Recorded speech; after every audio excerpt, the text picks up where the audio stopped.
Hello guys, you're welcome to the Tailor's Haven. So today we'll be learning how to make this belt adjuster. So you can see we have ready made here.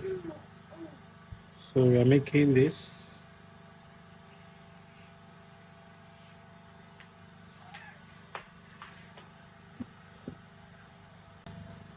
So in this tutorial we'll put this here too. So we are making this. This is the one we are making. So let's get into it. You can see how it is. So let's start with this. So the first we'll be using our paper stay. So that's what we'll be using.